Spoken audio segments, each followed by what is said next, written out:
Luck isn't just luck. It's preparation meets opportunity. Well, I got my opportunity. Jury's out on whether or not I'm really prepared. One thing I know for sure. This is my path to the men who killed you. There's no way in hell anyone can stop me from paying them back for what they did. My blood, Jesse.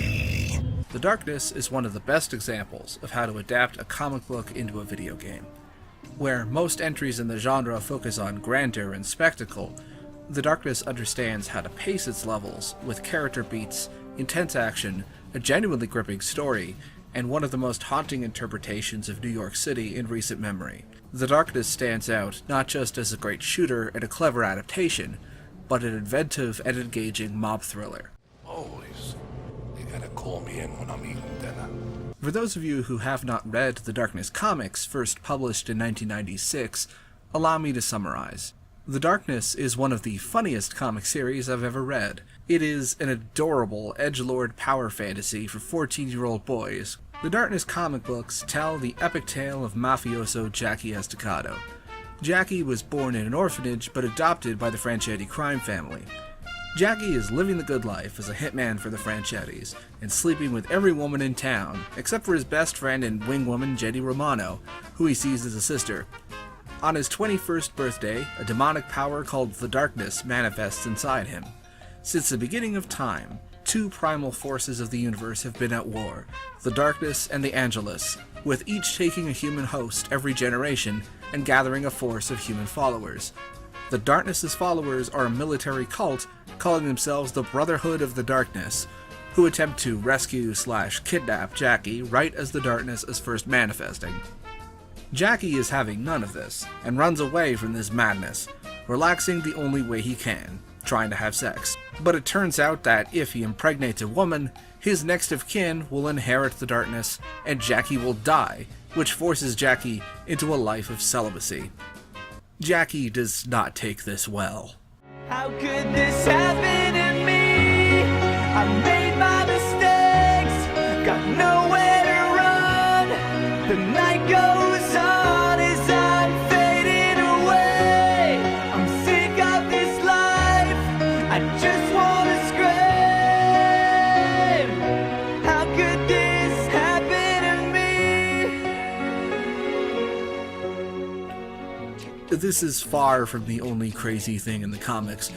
I could mention how Jackie has fought both Batman and Superman to a standstill, or how Angelus and the Darkness formed a truce by conceiving a child called the Witchblade, a living weapon which only the wisest of women can use, and whose wielders throughout the ages have included Cleopatra, Joan of Arc, and Lara Croft.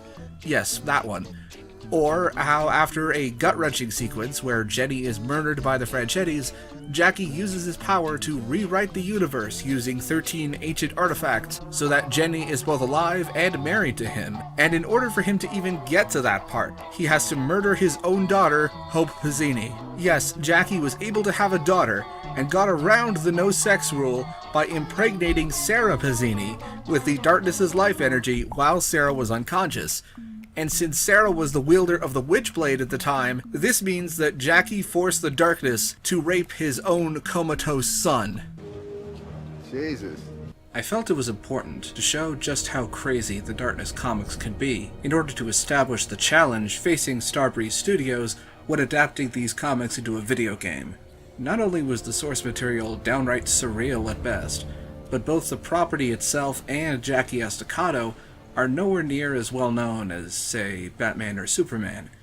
In this regard, Starbreeze took the unusual step of including Jackie's origin story in the game. While very common in superhero films, the origin story is almost never seen in superhero video games. It helps that Jackie is already a feared and respected hitman prior to the Darkness's awakening, which allows for a brief tutorial on using guns. Starbreeze Studios strips away the Brotherhood, the Angelus, and indeed everything supernatural that isn't the Darkness itself. It turns what was originally a horror epic into a cosmic horror noir story focused on organized crime. Indeed, having the Darkness as the only supernatural part of the game makes the already freakish nature of its power just that much more horrifying. Through you,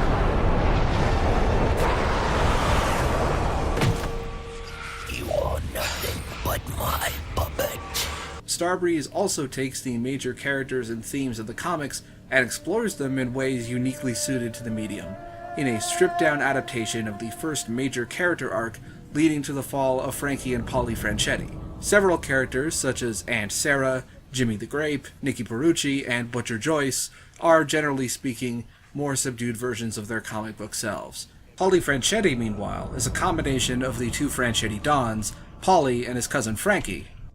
Then there's Jenny, who serves as the moral heart of the story, and in this version, Jenny is now Jackie's longtime girlfriend.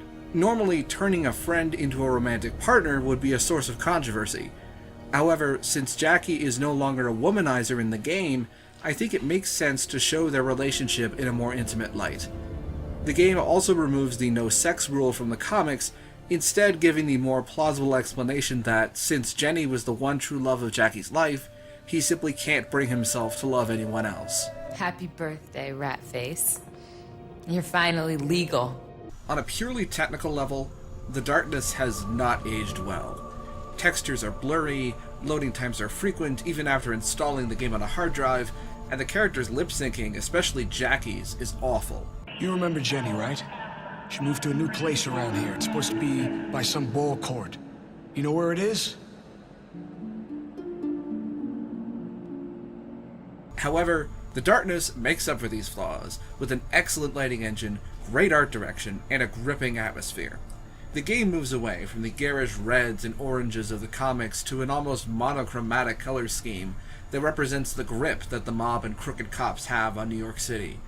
The art direction and atmosphere, and its surprisingly competent use of motion blur, help to make the world of The Darkness feel much more alive, yet suitably decrepit. Extra praise should be given to the voice acting. Everyone is at the top of their game, but best of all is Kirk Acevedo as Jackie.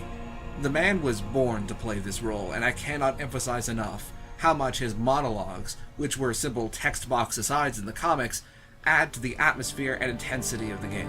Uncle Paulie's pretty much a scumbag. Not that anyone has the balls to tell him to his face. When you kill for a living, life's only precious if you're staring down the barrel of a gun. Or somebody you care about is. Equally immersive is Faith No More's Mike Patton as the titular Darkness, whose twisted, guttural speech gives the Darkness exactly the right off-putting edge it needs. Human misery, disease of the mind and heart, festers here. It's a good place to die.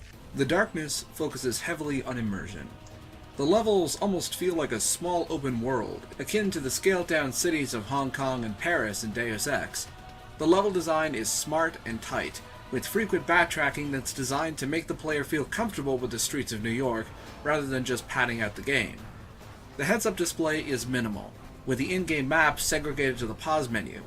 Oftentimes, players will be relying on actual directions from other characters, or the New York Transit Service help desk. Sir, there's an exit to Grinders Lane in the Fulton Street subway station.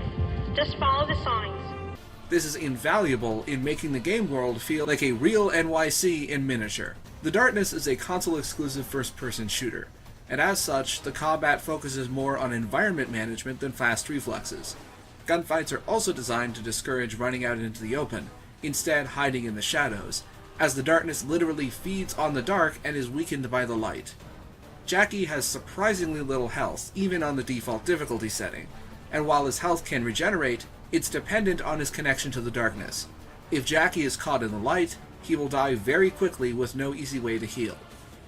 The Darkness gives Jackie a variety of powers, including a temporary shield, tentacles, a sneak attack, and even a black hole to ensnare enemies.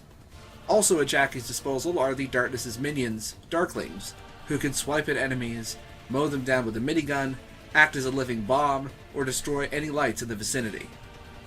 Unfortunately, while the gameplay's foundation is solid, a host of niggling issues rear their heads and sully the experience. The enemy AI really likes strafing and moving out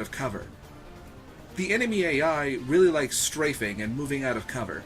Making it difficult to shoot, and the game's lock-on targeting will occasionally fail to compensate for player or object movement. This is most prevalent when attempting to destroy lights with the demon arm, as Jackie seemingly needs to be inches away in order for it to register. and the less said about the World War I styled levels that take place in the mind of the darkness, the better.